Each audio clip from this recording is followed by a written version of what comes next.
لا إله إلا هو عليه توكلنا وإليه أنبنا وإليه المصير. وأصلي وأسلم على سيدنا ونبينا وحبيبنا محمد صلى الله عليه وعلى آله وأصحابه ومن اهتدى بهديه إلى يوم الدين. ثم أما بعد، أيها المسلمون الكرام، وصلنا وإياكم بفضل الله جل وعلا وحده لا شريك له إلى منزلة من منازل إياك نعبد وإياك نستعين، منزلة من منازل أعمال القلوب، ألا وهي منزلة التوكل على الله. ما هو التوكل؟ ما معناه؟ ما هي درجاته؟ ما هي أنواعه؟ ماذا ورد فيه في الكتاب؟ ماذا ورد فيه في السنة؟ ماذا ورد فيه عن سلف هذه الأمة؟ موضوع التوكل هو موضوعنا هذا اليوم. فما هو التوكل؟ لا شك أن التوكل أصله من 3 حروف: واو وكاف ولام. وكلا. وكل مشتقات هذه الكلمة لا بد أن تكون فيها الحروف 3: الواو والكاف واللام. وهذه المادة الواو والكاف واللام تدل على إظهار العجز والاعتماد على الغير. إظهار العجز والضعف والاعتماد على غيرك فيما ضعفت عنه أنت أو عجزت عنه أنت. من لا يستطيع أن يتكلم أمام القضاة يكتب وكالة، وكيل الشرعي فلان، فهو يكون يتكلم نيابة عن موكله. وكالة على موضوع كذا، وكالة عامة، وكالة خاصة، والوكالات هذه معروفة عند الناس اليوم. لكن الوكلاء ينقسمون إلى قسمين: وكلاء خاصون، وكالة خاصة بأراضي، وكالة خاصة بعقارات، وكالة خاصة بأموال، وكالة خاصة بأولاد، وكالة خاصة بشؤون شخصية إلى آخره. ووكالة عامة يقوم فيها الوكيل مقام الموكل في كل ما يحتاجه الموكل، وكالة عامة في كل ما يتعلق بفلان من فلان. موجود هذا؟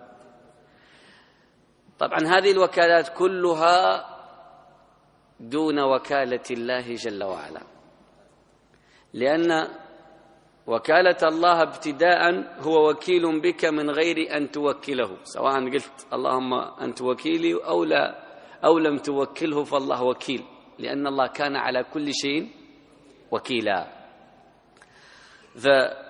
والوكيل اسم من أسماء الله. الذين قال لهم الناس إن الناس قد جمعوا لكم فاخشوهم فزادهم إيمانا وقالوا حسبنا الله ونعم الوكيل. فالله جل وعلا هو الوكيل عن أنبيائه، وهو الوكيل عن أوليائه، وهو الوكيل عن المؤمنين أينما كانوا وحيثما كانوا وكيفما كانوا. ومن كان وكيله الله هل يهزم؟ هل يفتقر؟ هل يعجز؟ هل يضعف؟ هل يغلب؟ لا. فمن وكيلكم؟ الله. من حسبكم؟ الله. إذا نقولوا حسبنا الله ونعم الوكيل. بعض الناس أو كثير من الناس لا يفقه معنى حسبنا الله ونعم الوكيل. إذا سمع واحد يقولها يزعل، يغضب: يا أخي كيف تتحسب علي؟ إيش سويت لك؟ ما معنى حسبنا الله ونعم الوكيل؟ حسبنا أي لا نحسب ولا نعد من نعتمد عليه إلا الله. ليست هناك قوة نرجع لها إلا الله، ليس هناك ركن نأوي إليه إلا الله. فالحسب من العد. بعض الناس إذا أراد أن يظهر قوته وشخصيته يبدأ يعد: أنا أعرف فلان، وأنا أعرف علان، وأعرف مدير كذا، وأعرف وزير، وأعرف أمير، وأعرف وأعرف وأعرف. هذا يحسب. طيب أنت تعرف من؟ حسبي الله. أنا لا أعد بشرا، إنما أعد رب العالمين وحده. عد من شئت، فلو عد العالم كله وأنت ما عديت إلا رب العالمين وحده ألا يكفي؟ أليس الله بكاف عبده ويخوفونك بالذين من دونه؟ سبحان الله. قال تعالى: لقد جاءكم رسول من أنفسكم عزيز عليه ما عنتم حريص عليكم بالمؤمنين رؤوف رحيم، هذه صفاته. طيب تولوا عنه مع أن الصفات الخمسة اجتمعت فيه. من أنفسكم صفة، عزيز عليه ما عنتم صفة ثانية، حريص عليكم صفة ثالثة، بالمؤمنين رؤوف صفة رابعة، رحيم خامسة. 5 صفات جمعت فيه ومع ذلك تولوا عنه. شو تسوي معهم؟ ماذا تفعل؟ فإن تولوا فقل حسبي الله لا إله إلا هو عليه توكلت وهو رب العرش العظيم. فمن توكل على رب العرش العظيم يضره أرباب العروش الصغيرة. لذلك نأتي إلى معنى التوكل في الاصطلاح. ما هو التوكل عند العلماء؟ ما معنى التوكل؟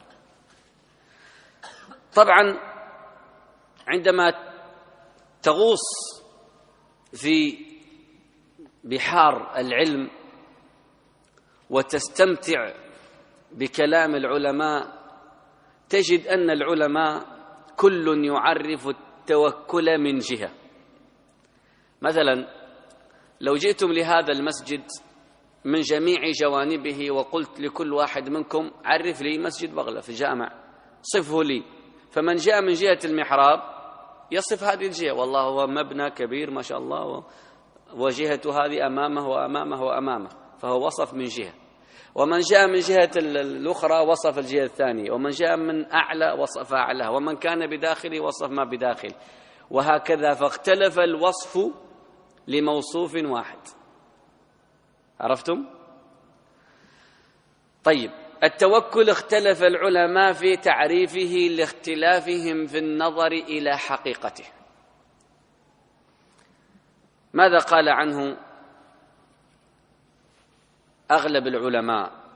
أغلب العلماء جمهورهم قالوا التوكل هو صدق اعتقاد القلب واعتماده على الله عز وجل، اعتقاده في الله واعتماده على الله في استجلاب المصالح كلها ودفع المضار كلها من أمور الدنيا والآخرة،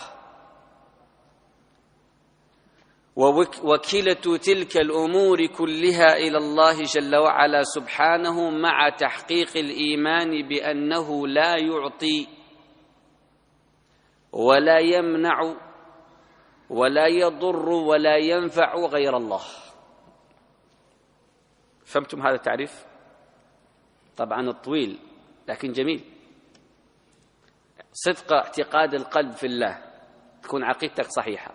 أول شروط التوكل أن يكون المتوكل مؤمن، ولذلك الله خصه بالمؤمنين، قال وعلى الله فليتوكل المؤمنون، وعلى الله فتوكلوا إن كنتم مؤمنين. شرط التوكل صدق العقيدة، تكون عقيدتك في الله صحيحة. أما من اعتقد عقيدة فاسدة في الله فكيف يتوكل على الله وعقيدته فاسدة في الله؟ مثل الفلاسفة قالوا إن الله يعلم الكليات ولا يعلم الجزئيات.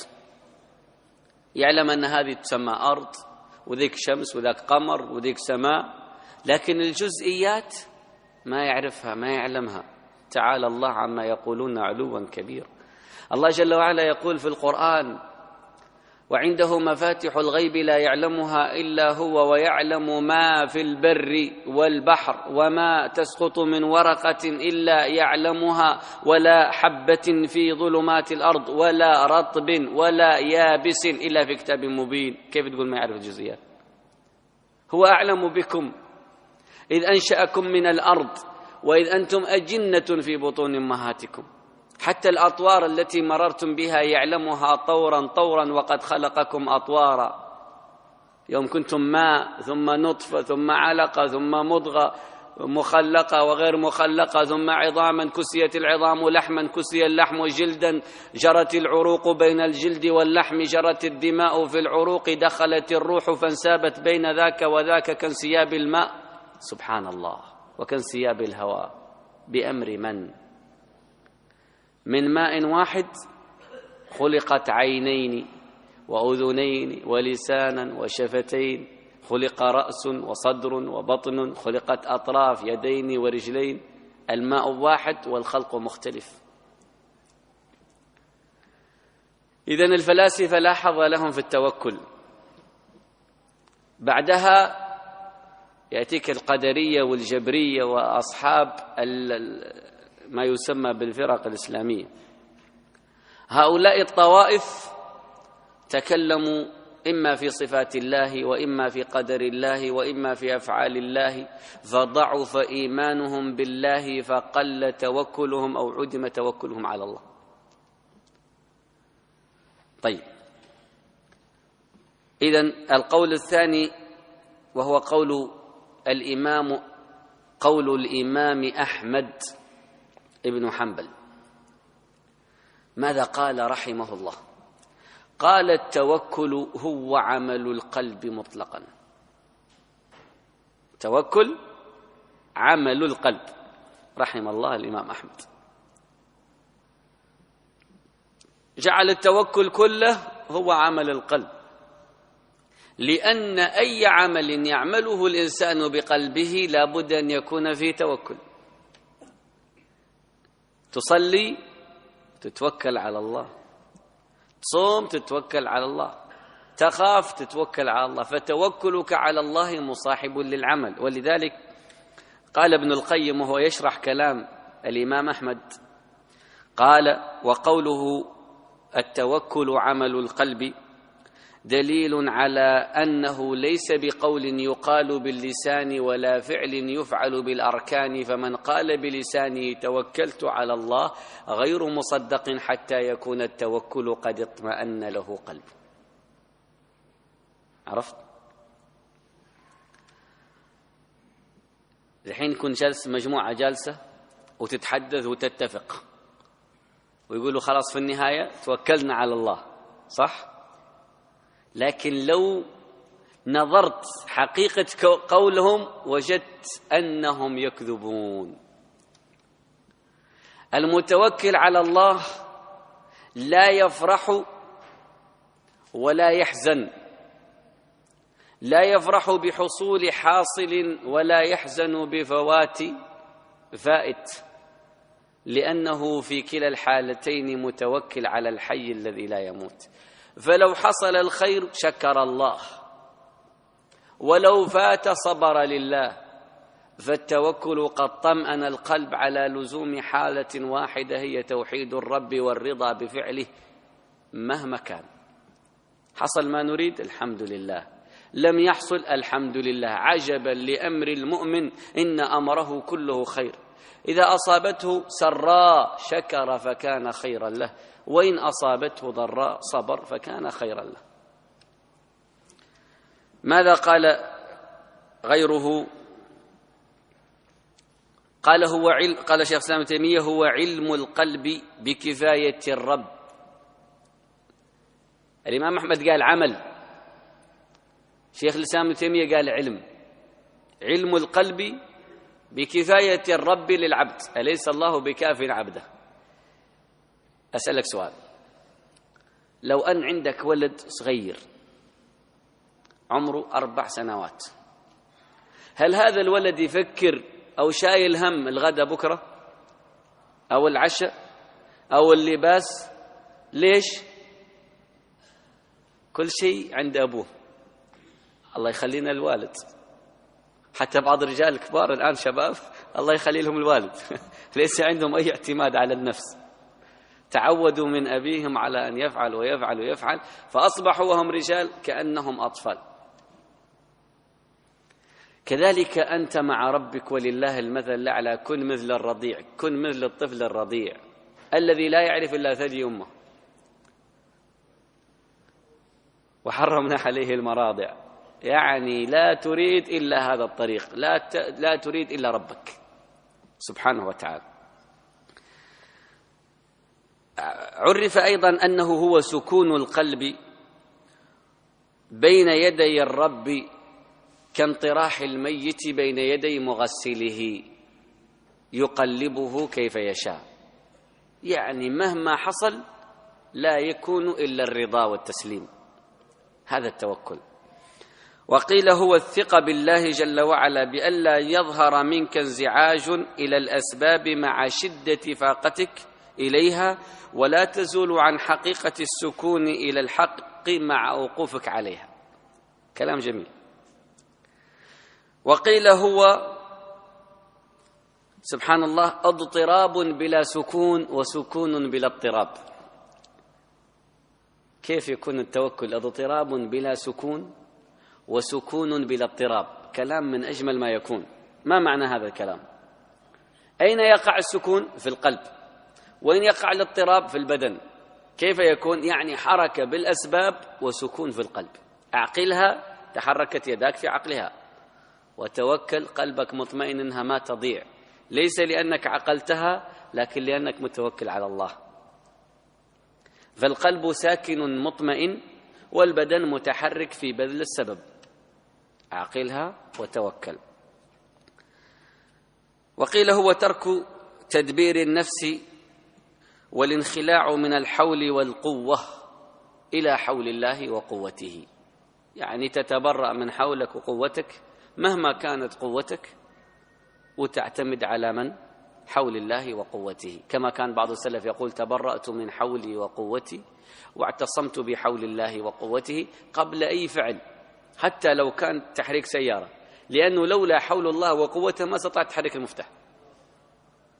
فإذا قلت ذلك أعانك الله وقواك.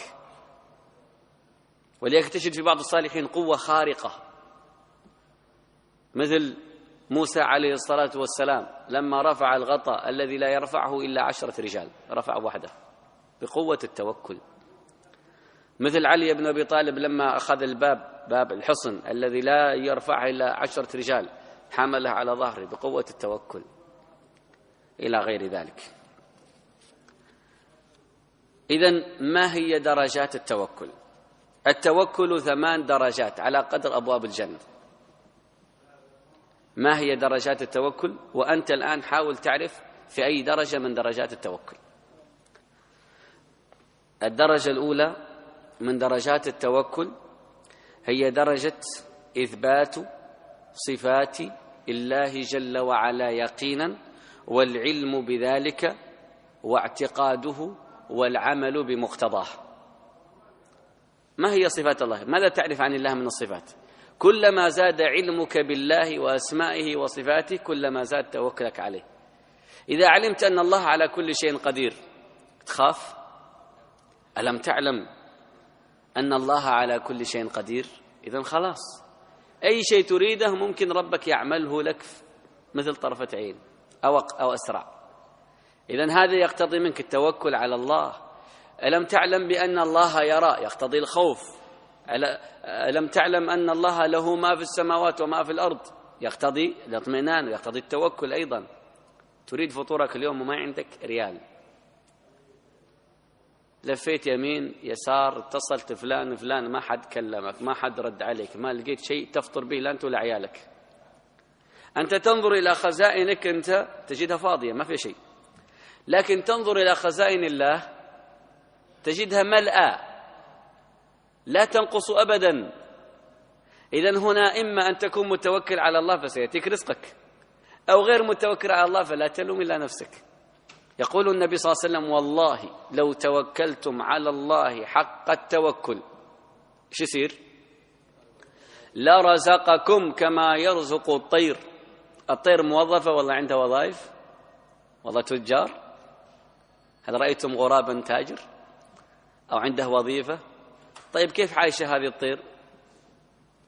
تغدو خماصا ما في بطونها شيء وتروح إيش؟ بطانا شبعانا. من رزقها؟ الله. ما السبب؟ سبب أن الطير أستاذ في التوكل. كيف يرزق الله الطير؟ أولا قال تعالى أولم يروا إلى الطير فوقهم صافات يمشوا مشي جماعة. الطيور مجتمع منظم فيمشون جماعة متعاونين على البر والتقوى، فإذا شافوا حب كلم بعضهم بعض تفضلوا تعالوا في رزق. مو مثل الناس إذا واحد شاف رزق اسكت لا تخبر أحد خلينا نحوش. لا لا تعالوا، يدعو بعضهم بعضا.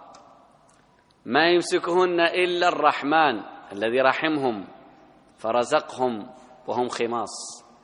فالطير في جو السماء يبصر الحبة تحت الأرض، والإنسان فوق الأرض ما يشوف،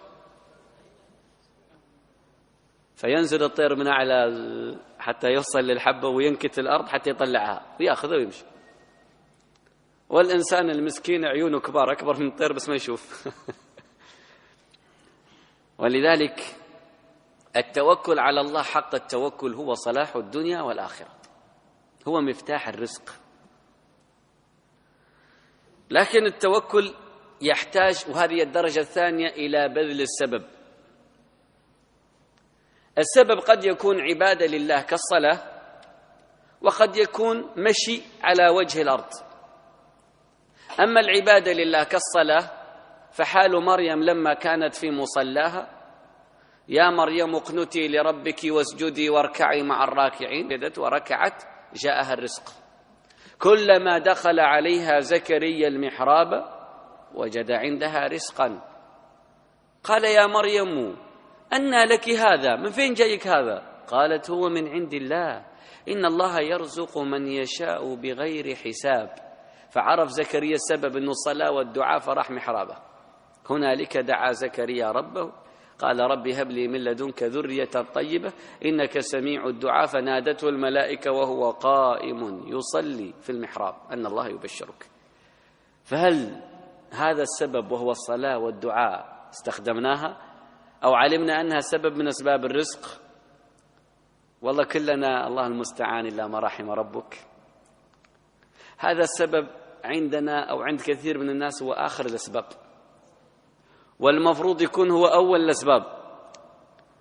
عندما تضيق بك الدنيا، رحت عند فلان ما سلفك، ورحت عند فلان ما أعطاك وجه، ولفيت يمين يسار ما لقيت وظيفة وما لقيت شيء، عندها تقول والله ما عاد باقي إلا المسجد. لا حول ولا قوة إلا بالله. تدخل المسجد الله أكبر ولا تسأل عن الخشوع والخضوع والبكاء والدعاء.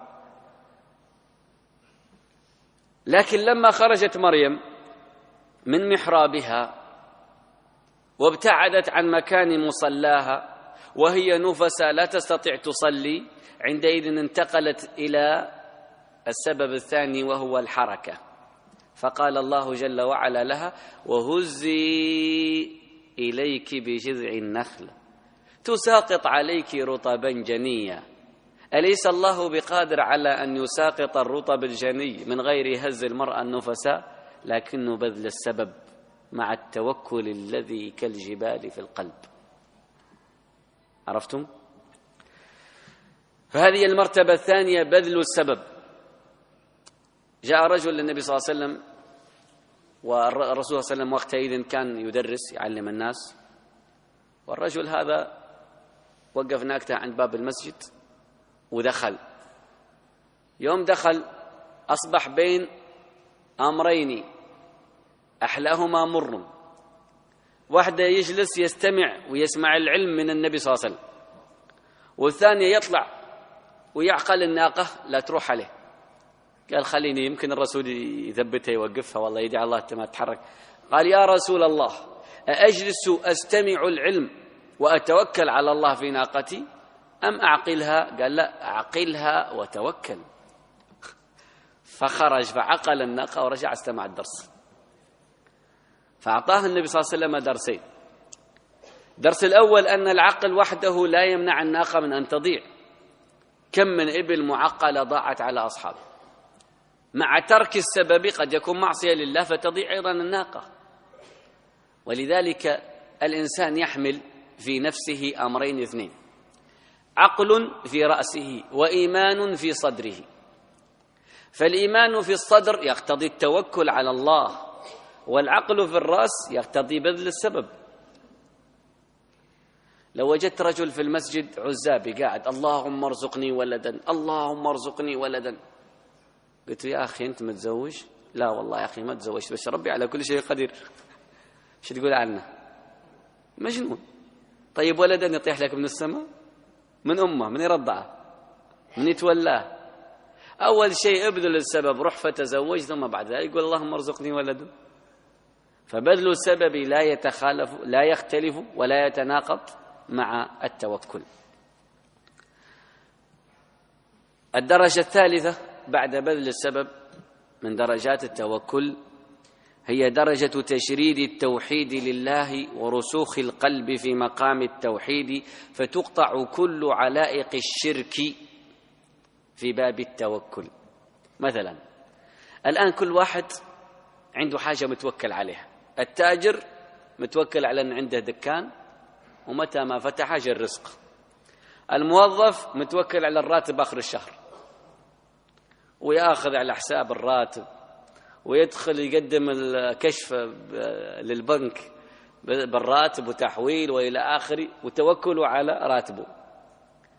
وكل إنسان سبحان الله له مصدر رزق يعتمد عليه، لكن هذا يختلف عن حقيقة التوكل. حقيقة التوكل أن هذه الأشياء كلها لا تعتمد عليها، بل يعتمد على من؟ على الله الحي الذي لا يموت، الغني الذي لا يفتقر، الذي لا ينفد شيء عنده وما عندكم ينفد. الراتب ممكن يقطع، تخرب الشركة وتنتهي وممكن تطرد أنت منها، والدكان ممكن يحترق، والعمارة ممكن تنهد، والمستأجر اللي يدفع الإيجار يمكن يهرب يشرد. طيب أين الدخل؟ من عند الله. ولهذا التوكل يطمئن القلب. الدرجة الرابعة من درجات التوكل هو اعتماد القلب على الله واستناده إليه وسكونه، فلا يبالي بإقبال الدنيا أو إدبارها. إذا أقبلت فالحمد لله، وإذا أدبرت فالحمد لله.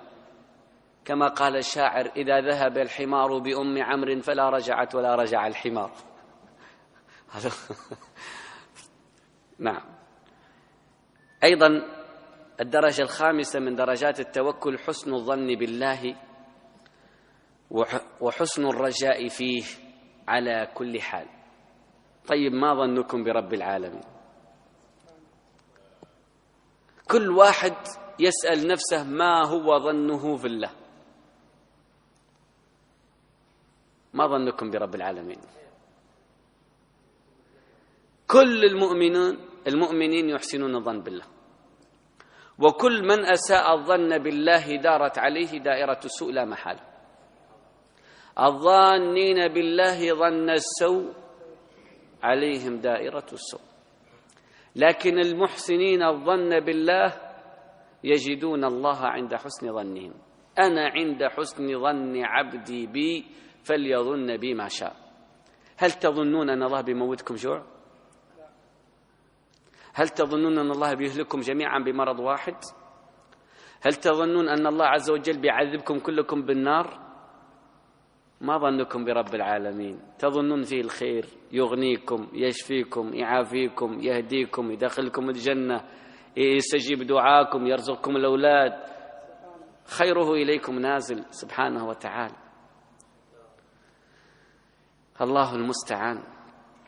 الدرجة السادسة من درجات التوكل على الله هي الاستسلام والانجذاب. استسلام القلب والجوارح، وانجذاب ذلك لله جل وعلا، وذلك بفعل ما يأمر الله به وترك ما ينهى عنه من غير نظر إلى عارض. كيف؟ يعني حي على الصلاة، حي على الفلاح، قد قامت الصلاة. من الله يأمرك الآن بماذا؟ الصلاة. طيب عندك صفقة، عندك زبون، عندك أمر من أمور الدنيا. التوكل على الله يقتضي منك ماذا؟ أن تستجيب لله وتترك أي عارض يحول بينك وبين الاستجابة إلا ما أذن لك الشارع فيه. وقد أذن الشارع ل4 عوارض تمنع من الصلاة. ما هي؟ لا، المسافر ما يمنع من الصلاة، والمرض ما يمنع من الصلاة.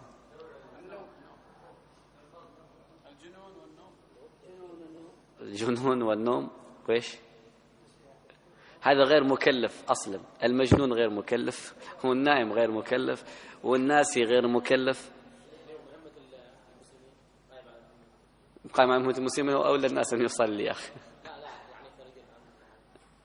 لا ذاك معذور أيضا، معذور، ولكن يصلي حتى في مكانه. رجل الأمن يصلي، ما يترك الصلاة، بل لا أمن لمن لا يصلي، لازم يصلي. المجاهدين يصلون. فوات غريمة؟ وش غريمة ده؟ الخائف يصلي، المطر تصلي معه. وتحرم الصلاة ما القلب اشتغل بما زواله بوقت ذو أمل، مثل مدافعة الأخبثان وكصدى وسغب وذاني. هذه الأربعة من يعرفها؟ عيدها. وتحرم الصلاة يعني تصير حرام، مو بس يؤذن فيها، تصير حرام عليك تصلي. متى تحرم عليك الصلاة؟ في 4 أحوال ما يجوز تصلي فيها. وتحرم الصلاة ما القلب اشتغل بما زواله بوقت ذو أمل، يعني وقت سريع. مثل مدافعة الأخبثان، مثل واحد حشران كرمك الله، ما يجوز يصلي وهو حشران، لأنه لو دخل في الصلاة وهو حشران تبول فيه، أو سبب له ذلك مرض، وهذا لا يكلفه الله به، لأنه ليس في وسعه، لا يكلف الله نفسا إلا وسعها. فالرجل الحشران بول أو غائط أكرمكم الله ما يجوز له يصلي حتى يقضي حاجته.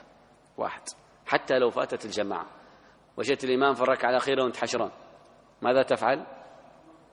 أدخل بارك الله فيك دورة المياه، اقضي حاجتك وتوضأ وصلي في الجماعة الثانية. هذه واحدة. 2، كصدى، جيعان ما تقدر، يعني صائم ما سحرت البارحة وصلاة المغرب وانت جايع، اجلس يا حبيبي والطعام قدامك كل حتى تشبع بعدين صلي، لأنك لو دخلت الصلاة وانت جيعان والطعام رأيته، أنت في الصلاة تفكر في السمبوسة والتمر. ويمكن تقول إياك نعبد وأنت تعتقد أعوذ بالله في غير الله. رقم 3، السغب، طبعا الجوع والعطش والسغب. تعرفون السغب؟ الصدى الجوع، والسغب العطش، وذاني إشارة إلى ما بين الرجل والمرأة، فهي 5 أشياء. يعني عندما تكون يعني على فراشك في غرفة نومك مع أهلك وأنت على وشك الدخول، وقال المؤذن حي على الصلاة حي على الفلاح، فكمل بارك الله فيك وصلي مع أهلك. أنا قلت 5 يا أخي. قضاء الحاجة. 2، الأكل والشرب، والسغب بإتيان الأهل. طبعا قضاء الحاجة 2، بول والغائط، والأكل والشرب 2، وهذا رقم 4. نعم، أو 5 حتى لو شئت. وكصدى وسغب وذم إلى آخره. فشاهد أنك إذا كانت هذه الأشياء ليست موجودة فقدم الصلاة. أما إذا جاك واحد من هذه العوارض فعادي تقدمه على الصلاة، لأن الشارع أذن فيه. هذا بالنسبة للصلاة. بالنسبة للجهاد، النبي صلى الله عليه وسلم نهى أن يخرج معه في الجهاد من عقد على امرأة ولم يدخل بها. ليش؟ لأنه قلبه سيبقى معلق، بخلاف الذي دخل وخرج وانتهى. طيب، الدرجة رقم كم؟ 7، التفويض. وهذه الدرجة هي أعلى أو الدرجة قبل الأخيرة من درجات التوكل، أن تفوض الأمر إلى الله، كما قال الله عز وجل عن من؟ عن مؤمن بني إسرائيل، قال وأفوض أمري إلى الله إن الله بصير بالعباد. تدرون لما فوض أمره لله وش صار بعد ذلك؟ أعطيكم اليوم مسألة ربما خفيت على كثير من الناس. لما فوض هذا الرجل أمره لله وخرج موسى وخرج هارون وبنو إسرائيل. طبعا هذا من آل فرعون وليس من بني إسرائيل، لم يخرج. خرج فرعون فأغرقه الله ومن معه، والرجل لم يخرج ذاك. خرج موسى ومن معه فنجاهم الله ودخلوا في التيه 40 سنة يتيهون في الأرض. الرجل هذا لما فوض أمره لله ملكه الله الدنيا بحذافيرها. تدرون من هو؟ هو ذا القرنين، ملك الدنيا بحذافيرها، مو بس مصر. هذاك يقول ليس لي ملك مصر وهذه الأنهار تجري من تحتي، هذا لا، هذا ملك أقطار الدنيا. أتبع سببا حتى إذا بلغ مغرب الشمس وجدها تغرب في عين حمئة وجد عندها قوم قلنا يا ذا القرنين، والقرنين كنيته لأنه ملك الدنيا من قرنيها الشرق والغرب. نعم، وقصته معروفة. الدرجة رقم 8 وهي الأخيرة، درجة الرضا. طبعا الرضا هو ثمرة التوكل، والمقدور أي مقدور يكتنفه أمرين، أي مقدور لك هو بين أمرين: توكل على الله في أوله ورضا بما قدر الله في آخره. عرفتم؟ طيب، التوكل هل ذكر في القرآن؟ كثير، ما يزيد على 3 أو 57 موضع ذكر فيه التوكل. ذكر التوكل في مواضع أمرا به، أمر الله عز وجل به، وبيانا لفضله، ونفي الوكالة عما سوى الله جل وعلا. هذه المواضيع الثلاث. ثم ذكر الله مواضيع خاصة وذكر التوكل فيها خاصة، منها التوكل في القتال وطلب النصر على الأعداء. قال تعالى: إن ينصركم الله فلا غالب لكم وإن يخذلكم فمن ذا الذي ينصركم من بعده وعلى الله فليتوكل المؤمنون. قال: رجلان من الذين يخافون أنعم الله عليهم ادخلوا عليهم الباب فإذا دخلتموه فإنكم غالبون وعلى الله فتوكلوا إن كنتم مؤمنين. هذا في القتال والحرب نحتاج للتوكل حتى نثبت وننصر. 2، عند الإعراض عن أعداء الله فأعرض عنهم. يعني دعيتهم الإسلام، قلت لهم يا جماعة قولوا لا إله إلا الله، يا جماعة اتقوا الله، قال لك لا، رفضوا. ماذا تفعل وقتئذ؟ أعرض عنهم، ويوم تعطيهم ظهرك ممكن يقتلوك، لا تخاف وتوكل على الله. فأعرض عنهم وتوكل على الله وكفى بالله وكيلا. كل داعية دعا إلى الله ثم ولى ظهره فالله وكيله، ما يضر بشيء. رقم 3، عند إعراض الخلق عنك، مو الأعداء، الخلق. قال تعالى: فإن تولوا فقل حسبي الله لا إله إلا هو عليه توكلت وهو رب العرش العظيم. عند سماع القرآن وقت توكل، لأن القرآن ينزل على القلب وتحتاج قلب يفقه القرآن. ما تستطيع تدخل يدك إلى قلبك حتى تفتحه فيفهم القرآن، لكن اسمع وتوكل على الله، هو المتولي القلب يفتح أقفاله حتى يفهم القرآن. قال الله جل وعلا: إنما المؤمنون الذين إذا ذكر الله وجلت قلوبهم وإذا تليت عليهم آياته زادتهم إيمانا وعلى ربهم يتوكلون، في زيادة الإيمان وفي سماع القرآن. كذلك عند الإصلاح بين المتخاصمين، جاوك مجموعة متخاصمة أنت ما تستطيع تصلح بينهم، لكن الذي يصلح بينهم هو الله، فهذا الوقت وقت توكل على الله، حكما من أهله وحكما من أهلها. إن يريد إصلاحا من اللي يوفق؟ الله، إذن توكل عليه حتى يوفق، وفق الله بينهما. قال الله جل وعلا: وإن جنحوا للسلم فاجنح لها، وبس لا، وتوكل على الله. كذلك عند حصول قضاء الله جل وعلا، جاءت المصيبة، حصلت في الونزة، الخنازير لا قدر الله وقعت على زيد من الناس، فماذا يفعل؟ قل لن يصيبنا إلا ما كتب الله لنا هو مولانا وعلى الله فليتوكل المؤمنون. وصلى الله وسلم وبارك على سيدنا محمد.